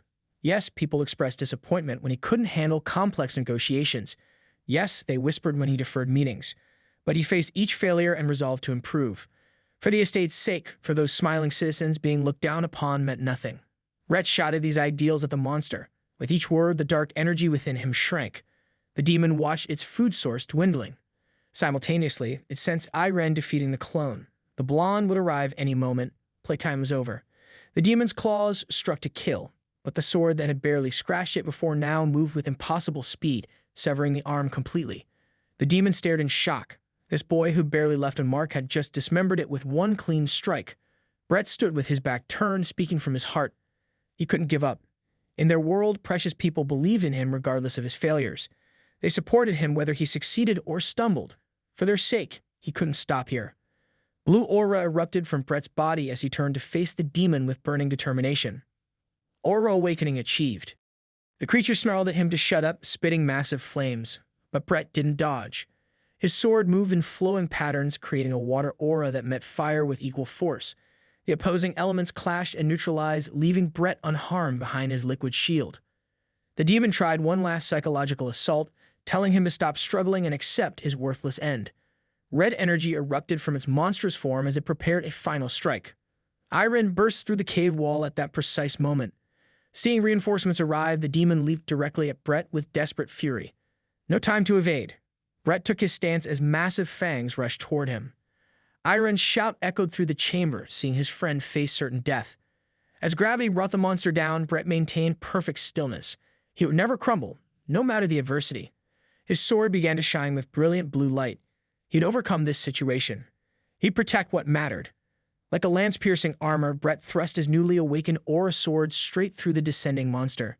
The blade punched through rocky flesh, tearing a massive hole through its center. Most of the demon's body simply ceased to exist, obliterated by water energy. Even Irene stood frozen in shock. With his aura sword blazing blue and his resolve absolute, Brett declared he'd never give up on himself again. Character arc complete. Brett's lance attack shattered the rocky demon into pieces. What remained screamed in agony, cursing him until Irene appeared and smashed it further with his sword. Only a fragment of its face remained, screaming at both swordsmen. Meanwhile, Lulu stirred from unconsciousness. The impact against the cave roof had knocked her out, but now she broke free with renewed fury. Spotting the demon attempting to regenerate and flee, she acted instantly. The creature realized too late it lacked strength to face all three. Purple light erupted from above. The demon looked up in shock. The little girl it had dismissed was very much alive. Lulu's magic wrapped around the creature like chains, forming a perfect sphere of purple energy. She called it the demon's grave, commanding it to die peacefully within her trap. Irene and Brett exchanged a glance, then charged from opposite directions. Their aura swords blazed as they converged on the trapped demon. Their battle cries harmonized with the creature's final protests as both blades struck simultaneously, shattering it into countless fragments of rubble. Double-team execution. Brett stared at his sword in disbelief. He defeated a demon with his own hands. Irene congratulated him, calling him a true sword master at last. Then the labyrinth began oozing dark miasma. As they considered breaking through walls to escape, familiar laughter echoed through the cave. The demon they thought exterminated mocked them, calling them worms. Its floating head materialized in the miasma, asking if they thought they could kill it and walk away unscathed. It promised to make them experience hell. Lulu shouted a warning. The monster had triggered a posthumous curse. Darkness rushed to engulf them. Irene ordered his friends close, plunging his sword into the ground. Golden energy erupted outward, forming a protective dome just as the darkness struck. The demon praised his effort but claimed he couldn't hold out forever. Lulu's panic was evident. They needed to remove the demon's posthumous will or remain trapped forever. Irene, still maintaining the barrier, turned to Brett with desperate hope. He was their only chance. During the clown-demon fight, Imet had taught Irene a secret technique, the hero's sword, specifically designed to oppose demonic forces. Brett could master it and eliminate the curse. Still pouring energy into the shield, Irene reassured his friend. He knew Brett could do it. The demon called them crazy for treating mortal danger as a training opportunity. Shonen training arc energy. Time crawled by. Brett struggled with the technique while Irene maintained their protection, his face showing increasing strain. After 10 agonizing days, Lulu confirmed their imprisonment's duration. Brett watched his friend's exhaustion mount. Every moment of failure meant Irene suffered more. Brett forced himself to calm down, starting the process methodically. He focused on his deepest motivations, his will to protect his family, his territory, his friends. Most of all, his precious Judith. That protective desire manifested as high-density aura on his sword, gradually taking the shape of brilliant flames. The energy needed to be embodied into swordsmanship itself, not just wrapped around the blade. The transformation was subtle at first. The flames flickered, then steadied, then blazed with purpose. Irene smiled through his exhaustion, recognizing success. Lulu screamed with joy. The demon's confidence shattered. The energy from Brett's sword was actively suppressing its existence. It couldn't allow that weapon to touch it. The creature attempted to flee, threatening to possess their family's bodies once it escaped. Suddenly, intricate seals materialized in the air, wrapping around the floating monster like a net. An authoritative voice declared it was time for the creature's permanent end. A palm struck the ground, and holy power erupted upward. The darkness vanished completely, purified from existence. Cavalry arrived fashionably late. Brett and Irene recognized their saviors immediately, the Holy Kingdom's Paladin Order, the continent's second demon extermination squad. Their white armor gleamed with righteous authority. Captain Quincy Mayers commanded Irene Pereira to step forward. The bald man's presence radiated disapproval as he asked if Irene understood his actions violated Holy Kingdom directives. When Irene affirmed it, Quincy's disdainful gaze intensified. This child stood boldly despite defying the very organization that protected the continent. Quincy's voice carried the weight of absolute authority. Did Irene realize his reckless actions could have catastrophic impacts? Kingdoms had fallen because individuals thought they knew better than established protocols. Irene apologized but held his ground. He couldn't stand idle when he possessed power to oppose demons. Given the same choice, he'd act again without hesitation. Squad member Darren erupted at the insolence. This brat would have missed the demon's remnants without their intervention. How dared he claim his actions were justified?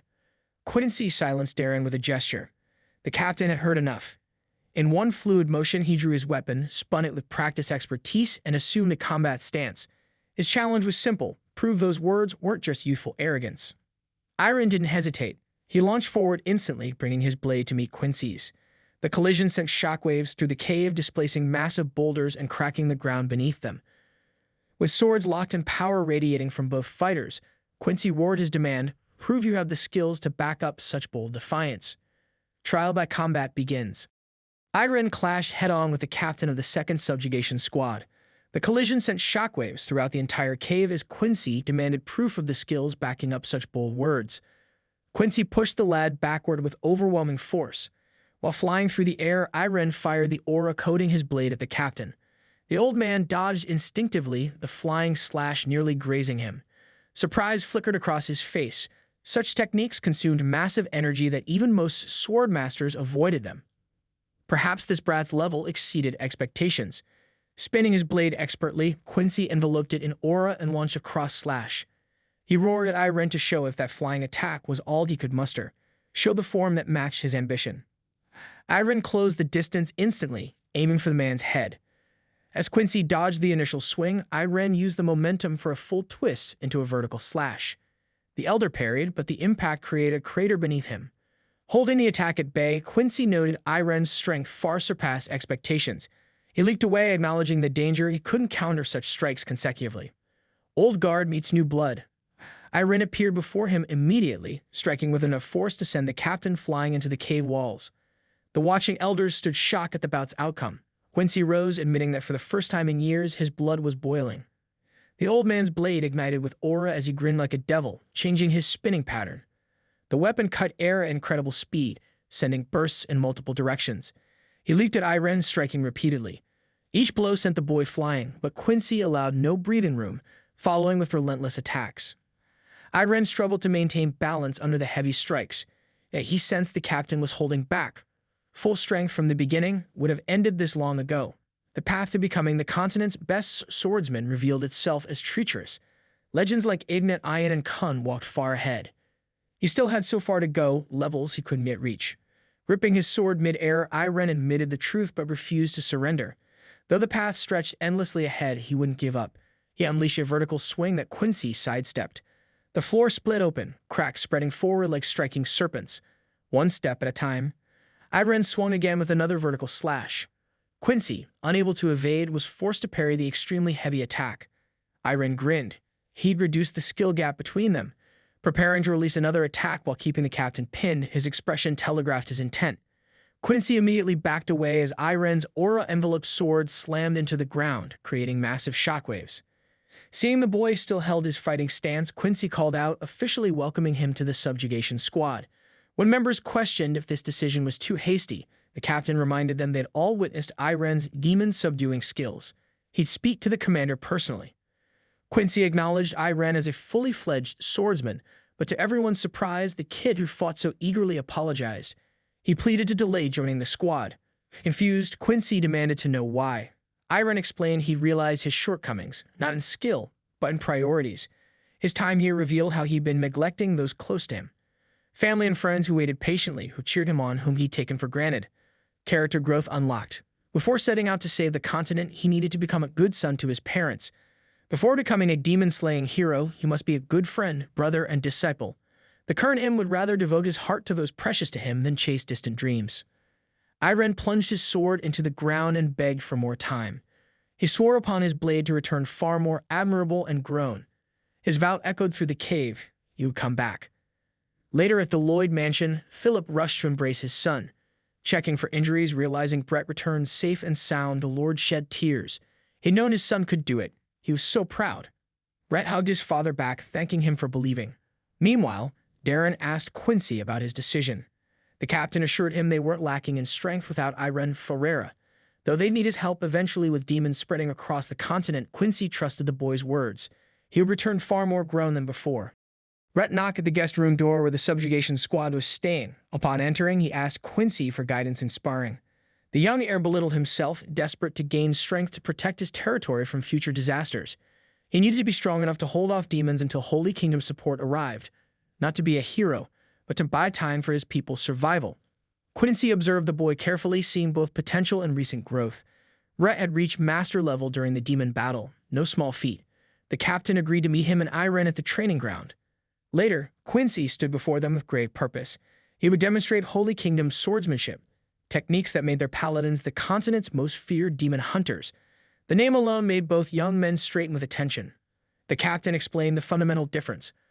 Holy Kingdom paladins channel divine power like aura, but their techniques allow them to handle vastly more energy than other kingdoms' swordsmen. The secret lay in condensation and manifestation. Quincy demonstrated, his blade glowing with concentrated power. The aura around his sword shifted like living clay, reshaping at his will. He formed it into a lance-like extension and pulled it back into a defensive barrier that could deflect any attack. The condensed energy flowed like water yet held the hardness of steel. Advanced Tutorial Mode. Irene recognized elements from Inet's techniques, but this was more refined, more versatile. Quincy flattened the aura into a razor-thin edge that could slice through anything, then expanded it into a crushing hammer. The applications seemed endless. Both young men attempted the technique, starting with focusing aura at their sword tips. Irene managed the initial concentration, but hit a wall. Pushing further would drain him instantly. The energy consumption was staggering. Brett knelt, gasping for breath after mere attempts. The aura drain exceeded anything he'd experienced. Yet he refused surrender, taking his lance-like stance with renewed determination. He'd mastered this technique no matter the cost. Meanwhile, Lance sat alone in the estate restaurant, drowning in self-loathing. The demon incident replayed endlessly, his friends charging forward while he froze in terror. Pathetic. Useless. The lieutenant's words about using inferiority to grow felt hollow against his overwhelming shame. Kiriel's voice cut through his spiral. She asked to join him, concern evident in her eyes. Romance subplot activating. She'd been worried since the demon attack, noting his absence. Lance tried dismissing his troubles, but Kiriel persisted. Sometimes talking helped lighten burdens. She reached across the table, gently touching his hand. The contact made him stutter, but her next words struck deeper. She looked down, frustrated that her feelings weren't obvious despite her behavior. She wasn't used to feeling this way. Lance blushed at her proximity as she leaned closer, her earnest expression making his heart race. She wanted to know him better, truly know him. Would he share what troubled him? The conversation that followed changed everything. Kiriel listened without judgment as he poured out his fears and failures. Then she shared her own wisdom. Everyone carried deep insecurities and pain in their hearts. The difference between people wasn't the absence of fear, but continuing forward despite it. She acknowledged his struggles, validated his efforts. He'd fought through tough days to reach this point. That took his own kind of courage. Her suggestion came with a gentle smile. When moving forward alone became too hard, perhaps they could walk together. Character development unlocked. The next morning, the subjugation squad witnessed transformation. Lance practiced with newfound intensity, each sword swing precise and powerful. Kiriel's words had taken root. He wouldn't waste her faith in him. His vertical slash came down with devastating force, cracking the ground and clearing dust in a wide radius. This was his answer to her warmth, action, not words. Quincy observed with approval, noting how many talented individuals filled this generation. The future looked promising. Inside, Kiriel and Lulu excitedly discussed returning home. Irene surprised them with a detour. They'd visit Ilya in the western continent's Aden Kingdom first. Outside, Brett promised Irene he'd grow unpredictably strong by their next meeting. The competitive fire burned bright between them. Lance and Kiriel exchanged meaningful glances, their new understanding requiring no words. As the griffin soared skyward, Kiriel smiled at her brother's unexpected suggestion. Irene explained he made a promise to Ilya, and they wouldn't leave family again for a while after this visit. Privately, he questioned these precious connections that occupied his thoughts. Touching his chest, he acknowledged his need to understand these feelings better. Some things couldn't be ignored forever. Dense protagonist evolving. The griffin soared over the western continent as Kiriel announced their arrival in the Aden Kingdom. They descended and approached the Lindsay family estate on foot. The massive structure exceeded even Kiriel's expectations. Noble architecture on a scale that dwarfed most territories. Crowds lined up for entry, making Irene wonder if they needed to queue. A man descended from his carriage, took one look at their travel-worn clothing, and sneered. He ordered these riffraff to scuttle off and know their place. The man explained this was Lord Joshua Lindsay's birthday, the first time in 8 years external guests were permitted. Their sloppy appearance was an insult to even attempt entry. Kiriel's temper flared. She marched toward him, demanding to know who he thought he was addressing. The man, later identified as the infamous Stenton, dismissed them as hobos based solely on their attire. The brewing confrontation drew attention. Among the crowd, Swordmaster Joseph, founder of the Joseph Swordsmanship Academy, recognized the troublemaker. As he watched Stenton argue with the girl, a familiar figure behind her caught his eye. Where had he seen that blonde youth before? Noble meets hobo aesthetic. Joshua Lindsay himself stormed out to investigate the commotion. His eyes locked onto Irene Pereira, and his expression darkened. He demanded to know what the boy was doing in his lands. Recognition dawned on both Stenton and Joseph. This was the famous Irene Pereira who defeated Ilya Lindsay in the Land of Proof. The crowds murmured with newfound respect. Irene smiled nervously and stuttered out birthday wishes. Joshua, perpetually displeased by the boy's existence, scoffed. He knew exactly why Irene had come to see his daughter. Fine. He'd test how much the boy's skills had improved. Follow him to the training grounds. The two sword masters faced each other in the estate's vast training arena. Spectators gathered eagerly, including Kirill, Lulu, and even the previously dismissive Stenton. Joseph counted himself fortunate to witness Lindsay's head in combat, especially against Irene Pereira. Joshua took his stance. The moment their swords emerged, both men moved with blinding speed. Their blades met with earth-shattering force, cracking the stadium ground and generating clouds of dust that billowed outward from the impact. The spectators watched transfixed. Joshua unleashed a tornado attack, wind energy spiraling toward his opponent. Irene responded by enveloping himself in water energy, cleanly evading the assault. The fluid defense surprised everyone, including Joshua. Daddy's testing time. The older swordsman chuckled. The boy had indeed grown. Time to stop testing lightly. Joshua questioned if that was all Irene could manage and launched himself forward with devastating speed. Irene's reflexes barely saved him, parrying the unexpected strike, though his form was sloppy. Joshua pressed relentlessly, hammering every fault without mercy. He hadn't seen any real improvement. The criticisms were harsh, dismissive. But Irene didn't take offense. Instead, he absorbed each lesson, agreeing with the Lindsay Lord's assessments. He apologized earnestly and vowed to work harder. This response somehow irritated Joshua even more. The Lord ceased his assault, granting the boy time. He heard Irene perform differently when not under pressure, on a whole different level. Very well. Show him your strongest attack. Irene decided on his signature vertical swing. He warned Joshua to be careful, his eyes carrying an unexpected confidence. Joshua smiled at the provocation. He liked this feeling. He told the boy not to worry about him and proceed. Irene raised his sword and closed his eyes. Aura erupted from his body, approaching maximum output. The sheer volume of energy made Joshua realize his miscalculation. He couldn't take this head-on, yet couldn't retract his challenge. Only one option remained, the Sky Sword. Overkill Papa strikes again. Joshua unleashed his technique as Irene committed everything to his vertical swing. Spectators flooded the training area with desperate urgency upon seeing the Sky Sword manifest. The techniques collided with apocalyptic force. The entire training ground exploded, creating massive shockwaves and tearing fissures through the earth. When the dust settled, Irene lay unconscious on the shattered ground. Joshua cleared his throat awkwardly. He'd thankfully held back at the last moment. The boy should be fine.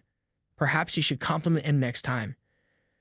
Ilya's voice shattered his thoughts as she charged into the arena, demanding to know why he used the Sky Sword. Spotting Irene collapse, she rushed to him. Joshua tried explaining it was just a coaching spar, desperately complimenting Irene to reduce her fury. She wasn't having it. Why use the Sky Sword in a coaching match? The discussion was postponed. She lifted Irene and rushed off, leaving her father to collapse dramatically, apologizing to all witnesses for the commotion. Joseph assured him it was fine. They were thrilled to witness such a display. Joshua promised to arrange guest accommodations. Inside the mansion, Stenton reflected on the incredible spar. That final collision had transcended their current titles, reaching heights he'd only imagined. Just watching had taught him volumes. He vowed to use this chance to forge connections with both the Lindsay and Pereira families. Networking instincts activated. In darkness, Irene's consciousness stirred. He recalled the spar and realized he fainted. Joshua's swordsmanship was incredible. Yet so far yet to go. Fainting in battle meant death in real combat. Next time, he'd do better. His thoughts drifted to his last loss of consciousness against Ignet. Her name escaped his lips as he woke, immediately pissing off the silver-haired princess sitting beside him. She glared at him angrily, repeating the name he'd mentioned. As soon as Irene saw her face up close, he called out to her. She quickly fixed her composure, internally scolding herself for losing control of her emotions. Ilya forced a smile and explained he'd been brought to the resting area after collapsing during their spar. When she asked if he felt better, he affirmed with a grin. She apologized for her father's behavior, but Irene dismissed it. He was used to Joshua's methods. Ilya changed topics, mentioning she heard from his sister and Lulu about his decision to visit her before going home. She teased him for remembering her, unlike the promise he failed to keep. Looking down dejectedly, she asked why he'd mentioned Agnet's name earlier. Seeing her reaction, Irene explained he fainted when spurring Agnet, so facing her father brought similar feelings. He must have spoken her name unconsciously. Ilya's smile turned brittle. She clapped her hands, announcing she needed to attend to her father's guests. Rising abruptly, she waltzed out, suggesting they meet after the meal. Once alone, Irene reflected it was nice seeing her again, though the reunion felt too brief. Den's protagonist strikes again. Moments later, Kirill and Lulu burst in. His sister demanded to know what happened with Ilya. She looked upset leaving the room. Confused, Irene insisted they'd simply talked. When Kirill pressed for details, he recounted the conversation, sweating as he realized something had gone wrong. Kirill listened to his account with growing horror, her hands slowly meeting her face in a gesture of profound disappointment. She chided her brother for being impossibly dense and clueless. How could he mention another woman's name while waking up next to Ilya? Meanwhile, Lulu caught a lovely aroma and followed it to the infamous Stenton's window. The man had prepared an elaborate feast, inviting the cat to join him. As Lulu devoured the fish delicacies, Stenton revealed his agenda. He wanted to formally meet Irene and apologize to Kirill. More importantly, he asked what Irene particularly needed. Through mouthfuls of food, Lulu suspected Irene's greatest need was finding a way to make Ilya feel better. Cat bread with seafood. After the meal, Lulu led Stenton to Irene's room. The man formally introduced himself to an already enraged Kirill, who shouted at Lulu for revealing their situation. Stenton apologized for his earlier behavior, then boldly stated his interest, building connections with Irene. The troublemaker of House Stenton explained his survival despite numerous scandals came from brilliant social skills. He turned to Irene with brutal honesty. The boy's appearance wasn't pleasing. In 2 days, a dance party would celebrate Lindsay's birthday. Many would compete for attention. Stenton proposed dressing Irene in the Western continent's most fashionable style. With proper presentation, minor issues like his blunder with Ilya would be easily overlooked. After brief consideration, Irene agreed. The transformation began immediately. Stenton drilled Irene relentlessly, dancing etiquette, proper posture, general basics. He corrected every misstep, holding and guiding the swordsman through each movement. Irene wondered why he was going to such lengths just for Ilya, but continued the grueling preparation. Meanwhile, Ilya's mood remained sour in her room. Despite Irene's explanation, knowing he thought of another woman while unconscious stunned deeply, she examined herself in the mirror, resolving to dress spectacularly for the dance party. If he could think of Agnet, she'd ensure he couldn't look away from her. Competition mode engaged. 2 days later, the gala commenced. Joshua and his wife stood as gracious hosts while guests filled the hall. Ilya arrived in a stunning blue dress, walking elegantly toward her parents. They complimented her appearance enthusiastically. An unnamed suitor approached to request a dance, but his voice died upon seeing Joshua's demonic expression lurking nearby. The terrified man sprinted away. Ilya's mother scolded her husband for scaring off potential partners. Then a new figure entered, commanding the entire hall's attention. Ladies searched their mental archives, wondering which noble family produced such a specimen. The figure walked directly toward the Lindsay family with newfound clarity. Internally, he reached a realization. He finally understood why he always thought about Ilya, why their conversations felt too short, leaving him perpetually unsatisfied. Everything he'd done these past 2 days led to this moment. Understanding hits like lightning. The transformed figure called out to the girl in the beautiful dress, asking if she'd dance with him. When she turned and saw Irene's complete transformation, she blushed furiously. Even her parents struggled to believe this was the same disheveled swordsman from before. Irene Pereira extended his hand to Ilya, his voice carrying absolute certainty as he declared he liked her. Ilya took Irene's hand and they began dancing elegantly across the ballroom floor. Every eye fixated on the pair, some whispered they were a match made in heaven. Stenton watched his finest work with satisfaction, turning to Kirill with a smirk to ask her opinion of her brother's transformation. The sister looked away, refusing to admit the obvious improvement. She insisted her brother had always looked good. Lulu, less diplomatic, declared the current Irene looked way cooler than before. Meanwhile, Joshua struggled internally, restraining his protective instincts. He convinced himself this was nothing more than a dance, even as his hands clenched at his sides. Ilya matched her partner's pace perfectly, asking why he'd chosen to appear so different from usual. When he nervously questioned if it seemed weird, she confessed it suited him well. Relief washed over his features. She wondered privately whether he dressed for the banquet or specifically to look good for her. Both, obviously. After the dance, Ilya returned to greeting guests with their parents while Irene watched from across the room. His thoughts crystallized. He'd only seen her as a friend days ago, but now he wanted something more. Unable to clarify these new feelings, he stepped outside for fresh air. Two noble ladies immediately cornered him on the balcony, their competitive instincts flaring. They pressed close from both sides, their perfume overwhelming as they demanded to know his ideal type of woman.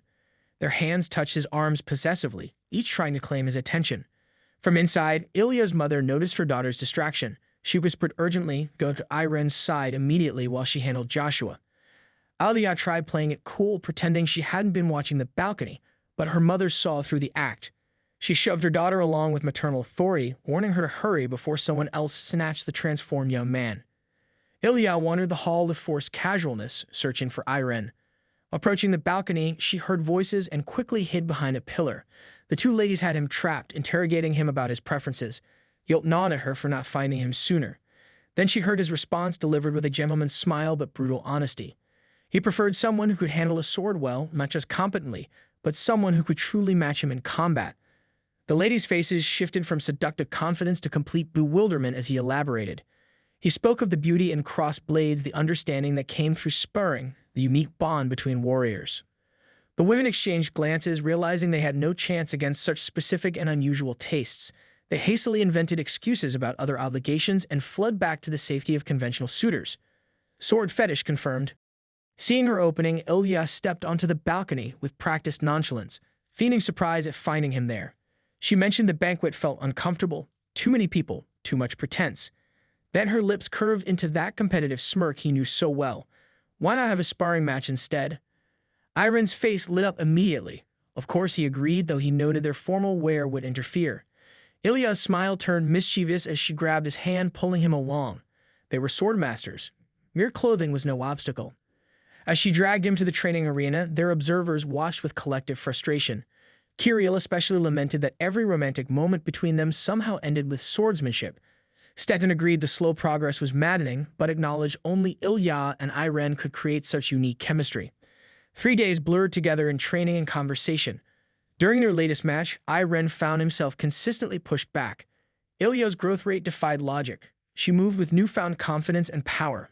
She must have finally overcome her lingering feelings for Enet back in Rabat. Mid-combat, she smiled at him with genuine joy. That expression shattered his concentration completely. The world narrowed to just her face, her happiness, the way sunlight caught in her silver hair. He didn't register her movement until her blade was already in motion. The strike sent him flying backward in an ungraceful arc. He landed hard on his backside, more shocked by his complete loss of focus than the impact. Ilya rushed over immediately, concerned replacing her competitive spirit. She noted he'd been falling far too often lately. Was something wrong? Love nursed combat stats. As she extended her hand to help him up, suggesting they end for the day, Irene couldn't meet her eyes. His face burned with embarrassment as he admitted the truth. Ever since realizing his feelings for her, her smile destroyed his ability to think straight. He couldn't maintain his guard when she looked at him like that. They sat together watching the sunset paint the sky in warm colors. Ilya confirmed he'd be leaving tomorrow, her voice carrying a note of sadness. Time had flown by too quickly. It always did when they were together. Irene stared at the ground, internal turmoil written across his features. He needed to express his feelings but couldn't find the words. He questioned if this was the right moment, his mind flooding with fears of rejection and the potential ruin of their friendship. The terror of losing what they had paralyzed him more than any opponent's blade. The conflicted boy refused to part ways without making progress. He called her name, gathering courage for confession. But when she turned those silver eyes to him, expectant and patient, the words crumbled to ash in his throat. He looked down and apologized, abandoning the attempt entirely. To his complete surprise, she moved without hesitation. Her arms wrapped around him in a warm embrace, her head finding its place against his chest. She held him close, letting the gesture speak everything words had failed to convey. Sometimes actions carried more truth than any confession could. Actions over speeches. The silver-haired girl thanks him for keeping his promise to visit her family. She confesses that the past few days have been so enjoyable for her thanks to him. As she smiles so brightly like the sun, she says she'll never forget it. She then takes a few steps away from him, telling him that she'll get going since she needs to prepare for him leaving tomorrow. Irene, who still tries to get the words out of him, struggles to call her. She then stops as she tells him that he might get scolded a lot if she keeps waiting for too long. The dude blushes hard as he hears her indirect confession, but he's too powerless to say anything, so he watches her back as she walks away. As for Ilya, she holds her cheeks while smiling sheepishly and recollecting her crush's warmth. The boy who is left all alone then vows that next time he'll be much more impressive. The following day, as Irene's party is about to depart, Joshua scoffs as he wants the blonde boy out of his sight already. The boy looks at his favorite as he tells her that he'll see her next time. They beam smiles at each other before the griffin takes off into the bright sky. As they travel, Lulu suggests that they visit some other cities on the way back, saying that they won't get another chance for a while once they return to the family. Irene agrees with her and suggests they use the opportunity to pick out some gifts for their parents. As they journey, the blonde boy sees that the people he neglected the most are his parents. He couldn't keep in touch with them while traveling across the continent. He agrees that he hasn't been a good son to them. He vows that when he returns, he'll give back all the love he has received. Guilt trip hits different when you're airborne. Days later, in Ferreira's estate in the Hale Kingdom, Marcus directs a soldier where to place some pieces of equipment. All of a sudden, another soldier runs towards him while calling out his name. He tells the attendant that their young master, Irene, is outside. At first, Marcus yells at the soldier for slacking off, but after his brain processes what the soldier said, he asks the man to repeat what he said. Moments later, the attendant clings to his master while crying his eyes out. The dude doesn't hold back as he tells Irene how amazing he looks, even better than he imagined. Irene then asks him how he's doing, and the ever-so-agile attendant responds energetically. The boy then asks Marcus where his parents are, and he tells him that they are in their manor. Before they start heading there, Irene tells him that he has prepared lots of gifts for them, and he wants his opinion on which is the best to offer. After all, he's been by their side the longest, so he knows them better. The attendant immediately replies, saying that Irene shouldn't bother because he has prepared the greatest gift for them. Before the boy can ask for clarification, an angry voice echoes in the hallway, screaming out his name. Angry dwarf incoming. The source of it belongs to Vulcanus, the best swordsmith in their continent. The dwarf angrily storms his way toward the boy while carrying a heavily wrapped object. Upon seeing the familiar figure in his manor, Irene asks him how he got there. As if pouring fuel on the already lit flames of anger, the dwarf exploded on him, yelling at him for not showing up to get his sword even after a year. He waited for so long in Darinku and finally came to his home. Marcus then confirms that the swordsmith arrived about a month ago and refused to leave until he saw Irene. The dwarf then says he'll hand the boy the sword if he has a valid reason for making him wait that long. The boy then apologizes to Vulcanus, saying that he completely forgot. The words stab the dwarf in the chest, but he gets up despite the emotional scar. He admits that he can't give the sword to anyone but him and then unveils the object he is carrying. Removing the clothes, he reveals his best work of art, gaining praise from the men around him. All but Lulu, who is a talking cat. The mystical creature acknowledges that the sword is cool, but says that Irene's or sword is better. The men then tell the cat that the current numbered sword was crafted to surpass Irene's great sword. Rather than arguing, Lulu tells Irene to show them his sword has evolved. Cat starts a flex competition. The boy then manifests his weapon, revealing the taintless blade as it radiates the sun's color. Upon seeing the beauty, the swordsmiths gasp and hurry over to examine it. They admit that they haven't come across anything like it. Carefully inspecting the great sword, the men conclude that it's a masterpiece for the ages, calling it a legendary sword that represents the era. They then call to Vulcanus, who looks too shocked to utter a word, and see as the dwarf loses strength in his legs, falling to the ground. Quickly, they rush to him, yelling at him to stay with them, but the dude has already lost consciousness. Kirill, seeing how dire the situation is, orders Marcus to assist her in moving the dwarf. Irene then offers to help, but his sister stops him, telling him to go to the Lord's manor. She smiles at him as she says that he needs to see the two people who have been waiting for him the most. Irene agrees, thanking her, and heads to where his parents are. He enters the room and shows himself, telling them that he's back. As the lad apologizes for not staying in touch, he gets attacked by his stepmom. She gives him a bear hug as she cries, telling him she's so glad he came back safely. The father joins them, telling his son that he has worked so hard. He embraces his son as he welcomes him back. Only then does it dawn on the teary-eyed boy what Marcus meant about bringing the greatest gifts for his parents. As he realizes that he is their greatest gift, Irene tells his parents that he has missed them. Sometimes the best gift is just coming home. 3 days later, Vulcanus' fellow blacksmiths knock on the guest door, calling out to their friend. They ask him how long he plans to keep himself locked in the room, and it has been 3 days since he shut himself in. Being the first time they've seen Vulcanus so down, they worry for him. The shut-in dwarf sits on the floor. Around him are multiple empty bottles of liquor. He picks an unfinished one and downs it as he questions his life's purpose. He was a dwarf who dedicated everything to forging swords, but even after giving it his best, One look at Irene's golden sword changed everything. The sword made him realize that he was nothing more than a nobody. Now he feels like everything he's ever achieved is meaningless. He stares at his hand and concludes that he's finished.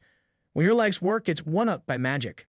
Vulcanus clutched his long red hair, declaring himself finished. He believed he was truly done, but footsteps interrupted his despair. Irene Pereira entered the darkened room, explaining the blacksmith's friends had asked him to help. The dwarf recoiled as Irene approached, yelling at him to stay back. But the blond lad ignored the pathetic protests, placing his hand on the man's back. Remembering how his aura had influenced others throughout his journey, Irene channeled energy into the broken craftsman. He spoke with quiet authority, addressing him as Master Vulcanus, creator of countless remarkable swords. He expressed certainty the man would forge even better weapons. For everyone's sake, he urged the swordsmith to gather his strength again. Warmth flooded through the dwarf, bringing clarity and purpose stronger than anything he felt in years. The fog of despair lifted as determination rekindled. Looking up at the young master, Vulcanus made his request to stay in this territory, dedicating his life to forging swords once more. Irene accepted immediately. Craftsmen restored to service. Days later, Vulcanus had settled into the estate's forge, creating weapons for the territory's forces. Marcus approached Irene, watching the work, expressing joy at having the continent's most skilled smith in their service. Kiriel arrived with a suggestion: host a special swordsmanship lecture event. People from across the Hail Kingdom would flock to learn from their new swordmaster. Marcus enthusiastically agreed, calling it brilliant. Irene considered carefully before accepting. His mind focused on doing everything possible for his parents and family. He reminded himself he was no longer just a swordsman, but the Ferrer heir. The event day arrived with massive crowds gathering before the podium. Citizens buzzed with excitement about their kingdom finally having a sword master. Among them stood a cloaked figure, watching intently as Irene took the stage. The heir thanked everyone for attending, emitting uncertainty about what to teach. He decided to share everything he learned and accomplished. Drawing his golden sword from thin air, he raised it overhead and began demonstrating techniques. Teaching mode activated. He broke down each movement, explaining that swordsmanship wasn't just about the blade. The key lay in movement itself, coordinating muscles and joints to create fluid action. Every gesture had purpose, every shift of weight carried meaning. The Kudin observer noted with approval the complete absence of arrogance. Despite his achievements, Irene taught with genuine humility. After several demonstrations, Irene announced he'd conclude with a sword dance. But first, a question. Why did they wield their swords? He admitted he couldn't answer that question when first asked. As he began the dance, he urged them to never stop reflecting on the reasons. They needed to understand the meaning and conviction behind their blades. His movements flowed like water, elegant yet powerful. The sword spun and struck in mesmerizing patterns, seeming weightless in his hands. He explained that searching for his sword's meaning had made him stronger and more resilient. If they continued enduring and reflecting while moving forward, they too would find their true sword. The dance concluded with Irene lowering his blade. The crowd erupted in thunderous appreciation for both the demonstration and wisdom shared. The hooded figure joined the celebration, grateful their small kingdom finally had a sword master. They witnessed Irene Pereira as the Hail Kingdom's new hope, marveling at such exponential growth from the former deadbeat noble. From zero to hero, among the cheering crowd, Lulu's voice rose loudest. Kiriel and Lord Ferreira smiled proudly at what their family member had become. The Lord recalled watching his sleeping son years ago, wondering about his future. His wife interrupted his reverie, expressing amazement at Irene's progress. Later in the estate hallway, Irene asked Kiriel and Lulu about the lecture's reception. They assured him he'd exceeded all expectations. An unfamiliar voice agreed it was impressive. Irene turned to find the hooded figure from the crowd. The man removed his hood, formally introducing himself as Oswaldo Adone, commander of the Hail Kingdom's Twilight Knights. He'd come to deliver a message from His Majesty. Oswaldo explained their situation. Hail was a small kingdom in the continent's center, unremarkable compared to neighbors. They'd survived 300 years through strategic alliances with 3 other kingdoms standing together against chaos. But times had changed. In this era of peace, territorial wars were obsolete. Now kingdoms competed through other means, each striving to surpass others to avoid being ignored or devoured by stronger nations. Meanwhile, in the Runatel Kingdom's slick family estate, Duke Kyle Murdoch of Bissau Kingdom arrived by carriage. He despised the place but attended for the upcoming banquet. Gritting his teeth, he reminded himself to stay sharp. He represented Bissau Kingdom here. For the sake of their princess who'd sacrificed herself, he must remain vigilant. Walking through the mansion, he passed dozens of mage guards before reaching ornate doors. Inside, a lightly robed man lounged while women crawled around him mindlessly, clearly enthralled. The Duke knelt, introducing himself to Runatel's Grand Wizard, Irene Slick. New players enter the game. The Magic Kingdom of Runetel stood as a continental powerhouse, rivaling even the Holy Kingdom. Its strength came from high-ranking mages and massive profits from magic tool sales. Despite their fame, these mages maintained strict secrecy, rarely appearing outside their borders. That tradition shattered with one event: the political marriage between Runetel's Archmage Irene Slick and the Princess of Biso Kingdom. Many viewed it as Runetel's expansion into the central continent. Kyle confirmed the rumors of a swordmaster appearing in Hale Kingdom.